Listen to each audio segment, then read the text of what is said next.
बिस्मिल्लाहिर्रहमानिर्रहीम, अस्सलाम वालेकुम। मैं असदुल्ला खान सिद्दीक जान मेरे साथ मौजूद हैं। बजट पेश हो रहा है और बजट के जो अदाद-ओ-शुमार हमारे सामने अब तक आए हैं उसको भांपते हुए पहले ही बहुत सारे शोबों ने ऐलान कर दिया है एहतजाज करने का। असातिज़ा अपने तौर पर प्लान कर रहे हैं, इसके अलावा जो कारोबारी हजरात हैं, ताजिर तबका है, वो अपने तौर पर प्लान कर रहा है। तो ऐसा लग रहा है कि कल से शायद सब लोग सड़कों पर हों। तो हालात जो हैं वो मौजूदा हुकूमत के लिए कोई अच्छे नहीं हो रहे। सिद्दीक जान, किधर जा रहे हैं हालात? देखिए, मैं ये तो नहीं समझता कि कल से ही लोग सड़कों पर होंगे, क्योंकि कल से मुराद ये है कि आने वाले दिन में दोनों में ये बात आप ठीक कह रहे हैं, क्योंकि जो इन्होंने पेट्रोल बढ़ाया है, डीजल बढ़ाया है, उसका अभी टाइम थोड़ा सा और लगेगा, इम्पैक्ट आते आते।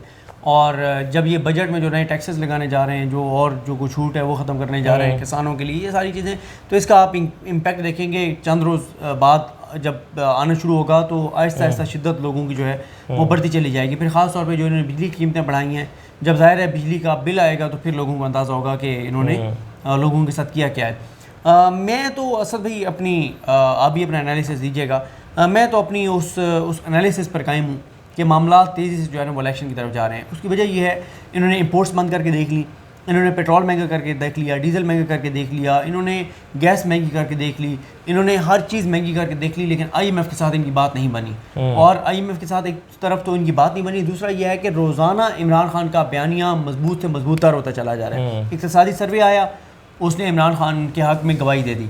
इनके इक़्तिसादी सर्वे ने, इनके फिगर्स ने इमरान खान को बरी कर दिया। फिर रशिया का जो बयान अभी आया है, जो उन्होंने कहा है कि जी अगर पाकिस्तान हमसे बात करेगा तो हम बिल्कुल उनको पेट्रोल देंगे। अब जो फिगर्स आ रही हैं कि किस किस मुल्क ने रशिया से कितना पेट्रोल ख़रीदा है, भारत भी ख़रीद रहा है, श्रीलंका भी ख़रीद रहा है, चाइना भी ख़रीद रहा है, बाकी मुल्क भी ख़रीद रहे हैं, हम नहीं ख़रीद सकते। तो उन्होंने कहा है कि जी बिल्कुल बात हुई थी, लेकिन हमें आप इंगेज करेंगे ऑफिशियली तो हम बिल्कुल आपको बेचेंगे। तो ये भी लोग कहेंगे यार इधर से क्यों नहीं लेते जब एक सस्ता मिल रहा है। और जो टैक्स लोड शेडिंग बिल्कुल काबू में नहीं आ रही। अच्छा, शहबाज शरीफ साहब के हवाले से मैं आपको बताऊं कि शहबाज शरीफ अपनी पार्टी में भी तेज़ी से गैर मकबूल हो रहे हैं, बल्कि पार्टी के अंदर ये बात शुरू हो गई कि अगर आपने अक्टूबर 2023 तक रहना है तो शहबाज शरीफ को चेंज करना होगा। उसके लिए आसान हल है, वो आपको पता है अदालत में जो शहबाज शरीफ साहब को होता था कमर में दर्द है, ठीक है, अल्लाह ताला सबको सलामत रखे, किसी की सेहत का मजाक ना उड़ाना चाहिए, ना शक करना चाहिए। लेकिन आप ये देखें, अदम एतमाद की मूवमेंट शुरू होने से लेके और अब तक ये पहली बार पिछले 3.5-4 साल में हुआ है कि शहबाज शरीफ साहब किसी दिन जो है वो कमर में दर्द नहीं हुआ। वरना जब अदालत में समाअत होनी कमर में दर्द, जरदारी साहब की कमर में दर्द, जरदारी साहब व्हील चेयर पर आ रहे हैं, अब माशाल्लाह फिट हैं, मुलाकातें कर रहे हैं, असराने ज़ोराने इशाइये नाश्ते खाने खाबे हर चीज़ चल रही है, कोई तबीयत किसी की ख़राब नहीं है, कोई अस्पताल में दाखिल नहीं हो रहा, किसी का मेडिकल सर्टिफिकेट नहीं आ रहा। तो ये वो इसका मतलब है फिर वो सब ड्रामा था। तो उधर से सुप्रीम कोर्ट वाले जो मामला है, एक और चीज़ होने जा रही है जो कि मैं समझता हूँ कि हर सूरत में होगी, जो इन्होंने नैब तरमीम किया ना, ये सुप्रीम कोर्ट लाजमी टेकअप करेगी। ये तो सर जी अब नैब तरमीम उठा के देखें, ख़त्म है, सब केसेस ख़त्म है। हाँ, उसमें केसेस में बचता ही कुछ नहीं है। अच्छा नहीं, लेकिन ये अब ये दो ऑप्शन है ना। आप कह रहे हैं हालात तेज़ी से जा रहे हैं इलेक्शन की तरफ, दूसरा आप ये कह रहे हैं कि अगर 2023 तक जाना है, अक्टूबर 2023 तक, तो शहबाज शरीफ को चेंज करना होगा। तो ये तो उनके लिए आसान फार्मूला है, शहबाज शरीफ को चेंज कर दें, कोई इतना बड़ा मसला नहीं है। शायद खान अब्बासी दोबारा आ जाएँ, कोई और आ जाए और वज़ीर-ए-आज़म बन जाए। लेकिन मसला यह है कि जिन वजूहात की बिना पर आप समझते हैं कि इलेक्शन की तरफ हालात जा रहे हैं, वो नए वज़ीर-ए-आज़म के आने से भी तो सूरत हाल बेहतर नहीं होगी। फिर वो कैसे उसको ड्रैग कर लेगा नया वज़ीर-ए-आज़म 2023 तक?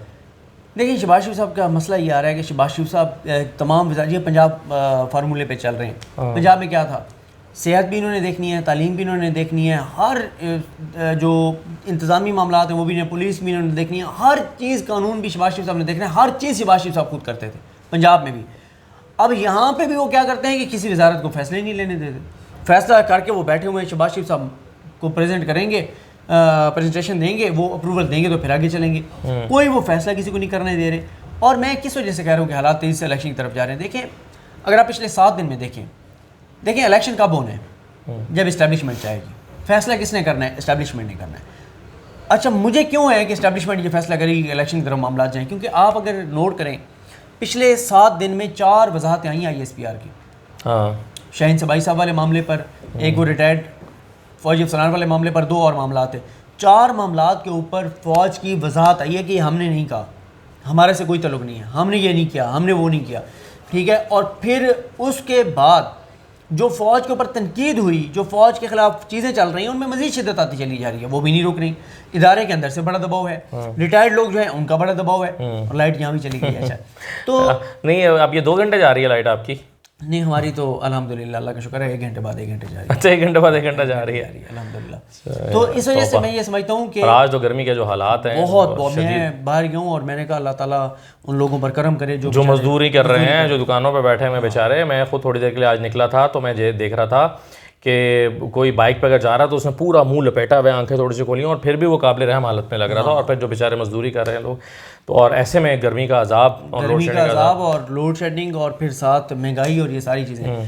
तो मैं असद भाई, मेरा पॉइंट ऑफ व्यू है, आप अपना अच्छा, लेकिन उसमें मैं एक बस एक कर लें, फिर आप अपना एनालिसिस दीजिएगा।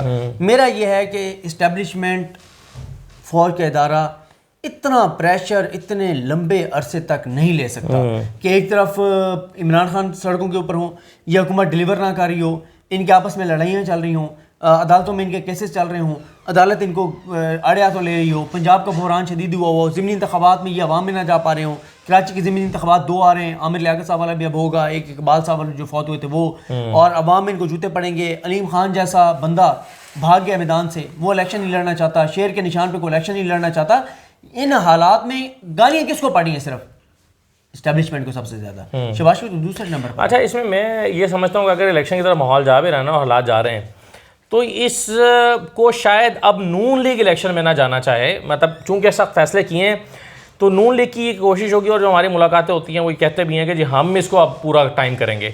उसकी वजह यह है कि आज हम अगर इलेक्शन में चले गए तो बड़ा पिट जाएंगे, और अब हमें इसके इंतज़ार करना चाहिए रशिया यूक्रेन वॉर जो है वो ख़त्म हो, ऑयल प्राइसेस नीचे आएँ, चीज़ें कम हों, सस्ती हों, और फिर हम इसका क्लेम करें और क्रेडिट लें कि जी हमारी वजह से हमने देखें अब सस्ता कर दिया है। शुरू में मुश्किल तो हुई, लेकिन अब देखें सस्ता कर दिया है, तो इसलिए हम टाइम पूरा करेंगे। लेकिन ये जो आपकी बात है उससे मैं इस हद तक इत्तफाक कर सकता हूँ कि अगर इलेक्शन में जाना है तो फिर ये इस्टेब्लिशमेंट जाएगी, और इस्टेब्लिशमेंट फिर कैसे जा सकती है या मुख्तदर हल्के क्या करेंगे? बड़ा आसान फार्मूला है, MQM या बाप में से कोई अगर एक कह दे हट के इस्टेब्लिशमेंट सिर्फ न्यूट्रल हो जाए, बाकी न्यूट्रल हो जाए, जैसे वो कहते हैं 6 घंटे में हुकूमत गिर जाएगी। अच्छा, न्यूट्रल हो जाए। सर देखिए, ये हुकूमत तब तक रहेगी जब तक ये तो आप जो न्यूट्रल वाली ख्वाहिश है ना आपकी, ये मुझे पाकिस्तान में मैंने देखें 70 साल की हिस्ट्री पढ़ी है, देखता हूँ, रोज़ाना देखता हूँ, न्यूट्रलिटी अफोर्ड ही नहीं कर सकता कोई पाकिस्तान में ताकतवर इदारा। न्यूट्रलिटी वो अफोर्ड नहीं कर सकते, और अगर न्यूट्रल होना होता, मतलब आज तक पाकिस्तान में मुझे बताया ना 2 महीने के लिए आप कहें कि न्यूट्रल हो गए कहीं पर, तो ये मुमकिन नहीं है। पाकिस्तान के DNA में नहीं रहा 70 साल में, और आइंदा भी मुझे नज़र नहीं आता अपनी ज़िंदगी में ये होता हुआ। मैं आपसे इत्तेफाक कर रहा हूं, ना वो न्यूट्रल हैं ना तो वो इसका फिर फार्मूला यही होगा कि वो अगर आंख मारें MQM को या बाप पार्टी को और वो निकल जाए बीच में से, तो फिर कोई रास्ता नहीं बचेगा नून लीग के लिए। लेकिन आप अगर ये तवक्को करें कि नून लीग खुद फैसला करके जाएगी इलेक्शन में, तो ये मुझे नज़र नहीं आ रहा, क्योंकि जितने लोगों से मेरी मुलाकातें नून लीग के होती हैं वो कहते नहीं जी अब तो हम नहीं जाएंगे, अब तो हम टाइम पूरा करेंगे, क्योंकि हमने मुश्किल फैसला कर दिया, अब ऐसे नहीं जा सकता। ये मैं आपसे 1000% इत्तेफाक करता हूँ, नून लीग तो बिल्कुल नहीं जाना चाहती। हाँ, नून लीग तो आप पागल है, अब इलेक्शन में जाएगी। उनके साथ जो अवाम ने इनको नोचना है, जो अवाम ने इनको, जो कुछ अवाम ने इनके साथ करना है, वो तो ये सोच के खौफजदा हो जाते हैं। देखें होगा क्या, देखिए हमारी जो इस्टेब्लिशमेंट है ना वो बहुत बेरहम है, वो अपना देखते हैं, वो बाकी किसी का नहीं देखते। वो जब ये देखेंगे कि हमारी जान पे बनी हुई है, हमारे इदारे के अंदर हालात हमारे बड़े ख़राब हैं, रिटायर्ड लोग, और उसको जाहिर है वो पाकिस्तान के साथ रिलेट करते हैं, अगर हमारे हालात ख़राब हैं या हम पे तनकीद हो रही है तो पाकिस्तान सफ़र कर रहा है। हाँ, और इसमें कोई शक भी नहीं है, इसमें ठीक है, सही बात। तो आप अभी हाजिर सर्विस जो लोग हैं उनसे मिलें, उनका मोरल देख लें। तो इस सारी सूरत हाल में ज़्यादा देर इदारा इस चीज़ को नहीं कर सकेगा, अफोर्ड नहीं कर सकता। अच्छा, वैसे PTI के अंदर भी एक डिफरेंट सोच वाला ग्रुप भी अब आ गया है, और अच्छे इमरान खान के करीबी लोगों में से वो समझते हैं कि अगर महीना 1.5-2 महीने जो है ना, वो अगर हम इलेक्शन में ना भी जाए ना तो वो भी फ़ायदे में है। हाँ बिल्कुल है। वो ये समझते हैं कि हालात नून लीग के लिए तेज़ी से ख़राब हो रहे हैं, और अगर 2 महीने और ये हुकूमत रहती है तो हमें इसका और फ़ायदा होगा, जो आज फ़ायदा होगा इससे फ़ायदा बढ़ जाएगा अगले 2 महीने बाद, 3 महीने बाद। और वो समझते हैं कि नवंबर वाला जो मामला है ना, ये कोई इतना भी ट्रिकी नहीं है।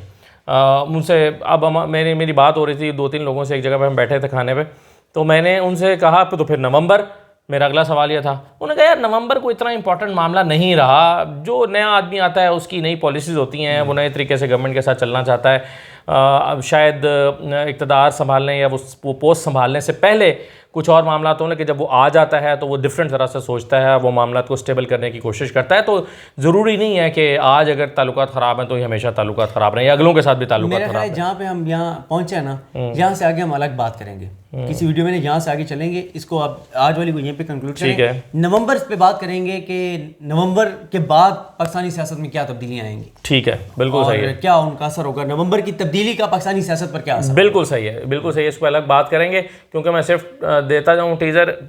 एक महीना पहले मैं पहले भी कह चुका हूँ, राना सनाउल्लाह साहब से मुलाकात हुई तो वो कह रहे थे कि नवंबर के बाद जब भी इलेक्शन हो जाए, इससे ना मुझे फ़र्क पड़ता है ना इमरान खान को फ़र्क पड़ता है, चाहे वो फिर दिसंबर में हो चाहे फिर अगले जून में हो, तो इमरान खान को भी कोई फ़र्क नहीं पड़ता। लेकिन चूंकि यहाँ पर हालात तेज़ी से बदलते हैं, हर वक्त बदलते हैं, सोच बदलती है, अब चीज़ें बदलती हैं, तो मैं समझता हूँ कि अब जो है ना, इससे ये मतलब इसमें उस तरह से रेलेवेंस जो है उसको डिफरेंट अंदाज में भी देखा जा रहा है। तो चलें इस पर अलग बात करेंगे। तारा इजाज़त दीजिए, अल्लाह हाफ़िज़।